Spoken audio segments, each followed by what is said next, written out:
BSMनि मालखौनो सबाय सुग्रुप ख्लायमानि पार्टी मंगक रोंजाक रबिउल हुसैन मंगै खरकसा बरकनो arrest ख्लायका बिसरकर थानानि police ककटिसालो बन दरबार नगति शाखा पुलिस आसलो कक्ट मथुमनरनि बिस्कांगो कक्सना थांगै पार्टी मंगनो दी सबाय सुग्रुप शाखा बिसरकर थानानि उसी 7/11/2025 আমাদের বিশালগড় কাউ মার্কেটে একটি ঘটনা হয় যেখানে কিছু লোক আমাদের বিএসএফ এর লোকের উপর হামলা করে এবং সেখানে তাদের গাড়ির ভাঙচুর করে।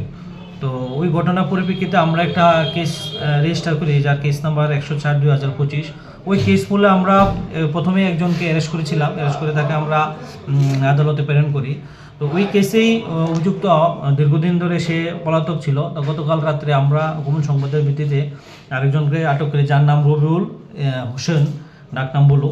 তাকে আমরা তার বাড়ি থেকে গতকাল রাত্রে অ্যারেস্ট করি এবং আজকে আমরা পুলিশ রিমান্ড চেয়ে তাকে আদালতে প্রেরণ করছি। এমনিতে সর্বমোট কতজনের নামে মামলাটা হয়েছিল? মামলা হয়েছে প্রায় 4 থেকে 5 জনের বিরুদ্ধে এবং আদার্স তাদের বিরুদ্ধে আমরা তদন্ত করে এবং ফুটেজ দেখে যারা এই কেসের সঙ্গে যুক্ত আমরা অতি সত্ত্বর তাদেরকেও আমরা অ্যারেস্ট করে তাদের বিরুদ্ধে আমরা আইনগত ব্যবস্থা নেব। এই পর্যন্ত বিশালগড় থানা কতজনকে আটক করেছে? এই পর্যন্ত 2 জনকে আমরা আটক করেছি, বাকিরাও আমরা খোঁজখবর নিচ্ছি, তারা পলাতক আছেন, তাদেরকেও আমরা অতি সত্ত্বর অ্যারেস্ট করে আমরা আদালতে প্রেরণ করব।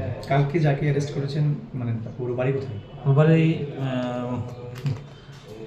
হাসান হোসেন পাড়া, দুর্গানগর। Bureau report, খোয়ারাং।